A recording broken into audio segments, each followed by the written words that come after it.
You and I did this a little bit yesterday, and on the way in, I'm listening to Goo and Steiny talk about Kyle Shanahan and Sean McVay and how you can't really remove that Sean McVay resume, better regular season record, has the Super Bowl win, check, check, check, check, check. My issue with this is the black and white thinking of it all.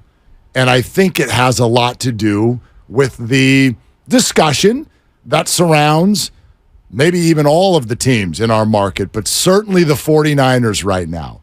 The black and white thinking of either win a ring or don't talk to me. And it sort of removes, the whole fun of watching games every week. Right. But B, it removes the process from the conversation, which I personally don't think you get to do. It removes the process. Isn't Kyle Shanahan's process a good one? Like, start with that. Would you agree with that? Yeah. Okay. Yeah. The process of, developing a roster and having talented players and bringing in a quarterback that you believe in and game planning for the opponent and building a team that is sustainable year after year. Is that the process? Then yes. Yeah. Austin Eckler shot a video of himself today as he was limping to work. He's been listed as doubtful. Yeah, nice. But Eckler said he heard a quote and it hit him. And so he put it out to the world, said, this is my message for the day. And that is, be very patient with results, but be very, very impatient with making progress. And it got us to talking and thinking a little bit. Do you believe the 49ers are making progress? Yeah, they're making progress. Okay. I mean, they've got a quarterback who they believe in, and he's healthy, and they hope that he gets better. And you look at what they've done with their roster, and the roster's better than it was when he took over, and they've got most of these guys under contract for years to come, not counting Brandon Ayuk, but they've cleared space to keep Brandon. They have a good defense, and every time they have a coach that they like who leaves, they get a pick back for him, and they bring up another coach who tends to be really good, as good, if not better. That's progress. I agree with you completely, but I wonder if y'all feel that way. So 888-957-9570. If you agree with the premise, be very patient with results. Be very impatient with progress. Are the 49ers making progress? Here's kind of how I would look at it over the last couple of years. We know the quarterback story. So in an effort to make progress, as it turns out, they went backwards. We didn't realize it at the time, but they made a move to make progress at the quarterback position and to make progress with their financial structure, right? Yeah. They made progress with the financial structure. They did not make progress with the play at their quarterback position until the following year they tripped and fell into a complete diamond in the rough with the last pick in the draft. That, of course, is Brock Purdy. So I do feel like the premise last year was probably a faulty one when we sat there preseason and went, the Niners can be a Super Bowl contender with Trey Lance. Turns out, I don't think that would have been the case at all, but he got hurt and we never really got to see it, and it's gone the way that it's gone. So if that's a step back, then they take 2 steps forward this year. Like, we've only seen one game, Dibs, but the way they're set up right now, roster construction, standing within the conference, and the play they're getting from the quarterback for the moment, to me, that feels like a ton of progress. Yeah. And so if I'm going to say they're making a ton of progress, isn't it fair to say be patient with the results? You should be, especially at 1-0. I mean, if you're a team that's sitting at 0-2 right now, you might be a little bit less patient, knowing that only 10% of teams that are 0-2 make the playoffs, and that includes the last couple of years where you've got 7 teams in each conference making the playoffs. So if you have a team that's 0-2, you might be a little bit less patient, but your team is 1-0, and they looked very good. And I heard a couple of national voices today talk about how the Niners look right now like they're the best team in football. So you could be patient. Now, if they go to the Rams and they lose, on Sunday. Well, sure. Well, that might change your tone in terms of what you think about the team. But if they go to L.A. and they win, and then you have the Giants come in and the home opener on a short week, Thursday, we'll be down there at the Hilton in Santa Clara.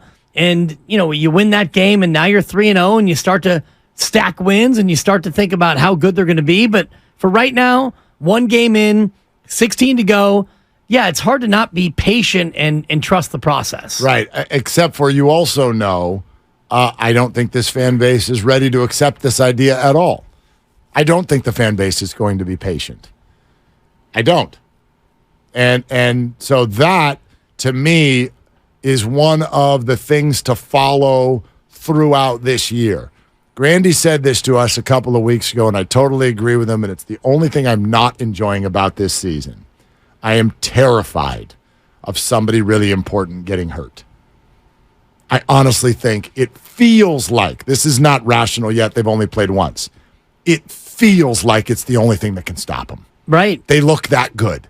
It feels like the only thing that can stop this train is someone getting hurt. But in the back of my mind, someone's going to get hurt at some point because that's the NFL and that's the way it works. And so I enjoy the heck out of every single time this group takes the field, but there's also this lump in your throat. And part of that is the history of where this team has been in recent years. But that thing is sitting there. And if it does go that way, or when it goes that way, hopefully when those injuries come, it's a short one. But when it goes that way, well, does the impatience take over? And I wonder about. I fear it might. It might, but I wonder about the idea of impatience, because what are you impatient about? Are you impatient about whether or not they can win the Super Bowl? Because that's a real thing, but there's no way you can accelerate that because the calendar will dictate that doesn't happen for almost 5 months. It's just short of 5 months from now when there is a Super Bowl game that you can either win or not win. You'll either be in or you won't be in. So that idea of impatience, I get it because I'm of the mind of Super Bowl or bust. I think that they should be a team that should be in the Super Bowl conversation last weekend of the conference championship game and all the rest of it. But you mentioned it before all week and last week as well. You can't get there until you go through weeks 2 through 18 and the wild card round, the divisional round, and all the rest of it. So, yes, some of us are impatient about how this will end, but you have to be patient in terms of today and tomorrow, sure, and then Sunday the game and all the rest of it. Yeah, but don't you think it's also a year-to-year conversation? It is. So, not impatience in can you please win the Super Bowl here in October, but more like, right, we're not waiting until Super Bowl 2026. We're not waiting until Super Bowl 2025. 25 would be okay. I know you feel that way. Right. We talk to a lot of fans who are like, dude, this year, or else, remember, Kyle's got to go door to door and apologize to every 49er fan if they don't win the Super Bowl this year because I'm sick of giving him a pass, Dibs. Right. Right? Yeah, and it doesn't feel like a patient fan base right now. Well, it feels like that's the lunatic fringe in terms of... Really? Yeah, I don't think the majority of the fans, and I said this before, if this year ends the way last year did, without the catastrophic injury, if you go to the NFC Championship game and you lose, however you lose it, if you lose it the way you lost to the Rams, if you lose it the way you lost to Philadelphia, if you just lose it, well, what percentage of fans would look at that and go, you know what, Kyle's got to go. That's it. I'm sick and tired of 4 conference championship games in 7 years. That's enough. I've had it. But this is about more than, and again, in trying to remove black and white thinking, this is not just about choice A or get fired. Right. There's in between. I would argue that Farhan and Gabe have arrived in the in-between area. They're not going to get fired. They're also not garnering people's support right now. Kyle Shanahan is by and large, he's got people's support. Right. I agree with you. It's the lunatic fringe that does not support him. Steve Kerr has people's support. If things go awry, right, if Steve Kerr is like, we are starting Chris Paul for 82 games and the Warriors miss the playoffs or something ridiculous happens, Well, now you've got it's not like, okay, we're firing everybody, but a new discussion and a new tone has been established. I think that's possible for Kyle Shanahan this year. Whether that's fair or not, this is a fan base that in the moment is supportive of Kyle Shanahan, partially because, for some of them, it's simply just what they looked like last week. You went through a really crazy offseason, and there were a lot of opinions shared, Yep. a lot of reasons behind it, and the Niners went, no, we're doing this, and then they did it, and we got to look at it, and everyone went, damn, Yeah. that looked good. Okay, Kyle, we'll stand down. Right. We're going to stand down because it looks like you know what you're doing. Trey was gone, and Bosa eventually signed, and you came out. And Brock looked awesome. They all looked great. Right, I the mean, whole team. we can all dwell on Colton McKivitz and giving up 3 sacks to a Hall of Famer. Fine. You still won by 3 scores. Right. So, but then where does it all go next? What does it sound like after a loss? Because they're going to lose. Of course. It's hard to even imagine right now. Depends on what the loss is and when the loss is. Yeah. If you lose to the Rams on Sunday, it's different than if you lose to Cincinnati in 6 weeks. I agree with that, but also if you're 1-1, it is very far from the end of the world. Right. Like I don't remember. But if you're 6-0 and then you fall to 6-1, that's different Sure, than being, sure. 3-4 last year. I agree.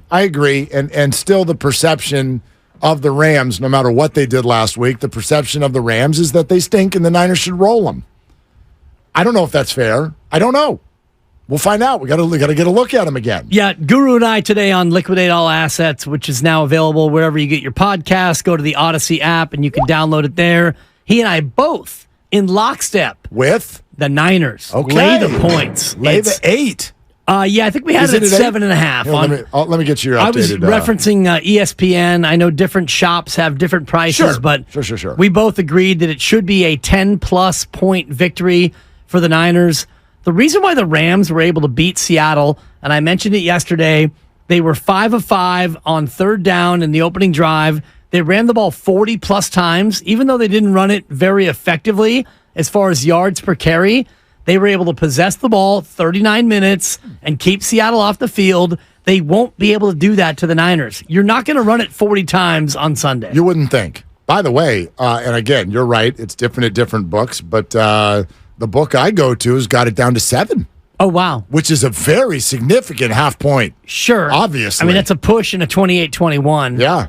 I love the Niners, and when we go to break, I'm going to go to my book, which might be offshore here in California, and memo to Governor Newsom. Let's get this done, dude. Push gosh. it through. Isn't that gonna be anytime soon? Legalize it. I'm with you. It feels very much like the downfall of the BCS.